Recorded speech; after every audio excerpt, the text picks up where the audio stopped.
மாண்புமிகு உறுப்பினர் திருமதி பிரேமலதா விஜயகாந்த் அவர்கள்.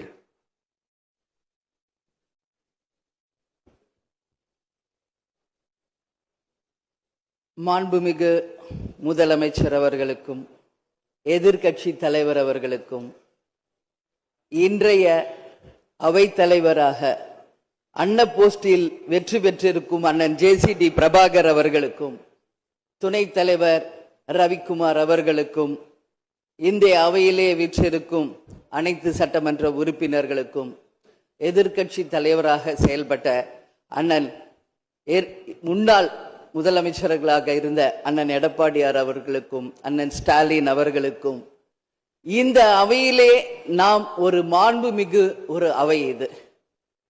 இந்த தமிழ்நாட்டின் வரலாறை இந்த மாண்புமிகு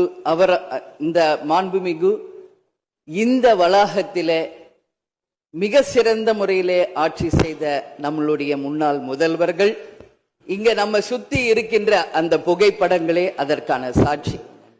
அந்த மாண்பும் மரபும் இமியளவும் மாறாமல் அண்ணன் ஜேசிடி பிரபாகர் அவர்கள் அவைத் தலைவராக நடுநிலையோடு இருந்து ஒரு தராசு போல இந்த அவைக்கு அத்தனை பேருக்கும் சரிசமமான வாய்ப்பை கொடுத்து அத்தனை பேரையுமே ஆணாக இருந்தாலும் இந்த அவைக்கு அன்னையாக இருந்து அனைவருக்கும் சமமான வாய்ப்பை தர வேண்டும் என்று இந்த புனிதமான அவையிலே அவரை நான் அன்போடு கேட்டுக்கொள்கிறேன். அது மட்டுமில்லை, இன்றைய முதல்வர் அன்பு தம்பி விஜய் அவர்களுக்கு திரையுலகில் அண்ணனாக இருந்த கேப்டன் அவர்கள் இதே அவையிலே எதிர்கட்சி தலைவராக செயல்பட்ட பொழுது இங்கே நடக்கின்ற அத்தனை விஷயங்களும் தமிழகம் முழுவதும் தெரிய வேண்டும் என்ற கோரிக்கையை அன்றிலிருந்தே சொன்னார். அதனால அந்த விஷயத்திலும் நடுநிலையோடு இருந்து ஆளுங்கட்சி சைடு மட்டும் கேமரா போக்கஸ் பண்ணாம சட்டமன்றத்தில் நடக்கும் அத்தனை நிகழ்வுகளையும் நேரலையில் தமிழக மக்கள் அனைவரும் தெரிந்து கொள்ள வகையில அந்த சரிசமமான ஒரு வாய்ப்பை ஏற்படுத்தி தர வேண்டும் என்பதை இந்த நேரத்திலே நான் கேட்டுக்கொள்கிறேன். அது மட்டும் கிடையாது, இந்த தமிழ்நாடும் தமிழகமும் என்றும் சிறப்பு மிக்கதாக இருக்க வேண்டும். எனவே என்னுடைய முதல் கோரிக்கை, இனிமேல் தமிழ்நாட்டில் நடக்கும் அத்தனை நிகழ்வுகளிலும் நமது தமிழ் தாய் வாழ்த்துக்கு முதல் இடத்தை கொடுத்து பிறகு மற்ற மொழிகளுக்கு முக்கியத்துவம் தர வேண்டும் என்பதை இந்த நேரத்தில் நான் ஒரு கோரிக்கையாக இந்த அவையில் வைக்க கடமைப்பட்டிருக்கிறேன்.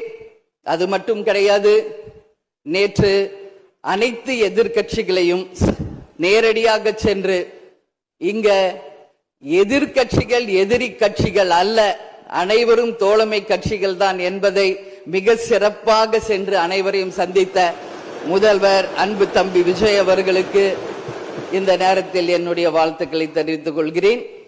அது மட்டுமில்ல, இந்த அவை தமிழ்நாட்டுக்கும் தமிழக மக்களுக்கும் நீதியையும் நேர்மையும் நிலைநாட்ட வேண்டும் என்பதையும் இந்த நேரத்தில் தெரிவித்துக் கொண்டு, நாளை நடக்க இருக்கும் பெரும்பான்மையில் வெற்றி பெற்று அன்பு தம்பி விஜய் அவர்கள் மிக சிறப்பாக நம் நாட்டிற்கு பணியாற்ற வேண்டும் என்பதை இந்த நேரத்திலே நான் தெரிவித்துக் கொள்கிறேன்.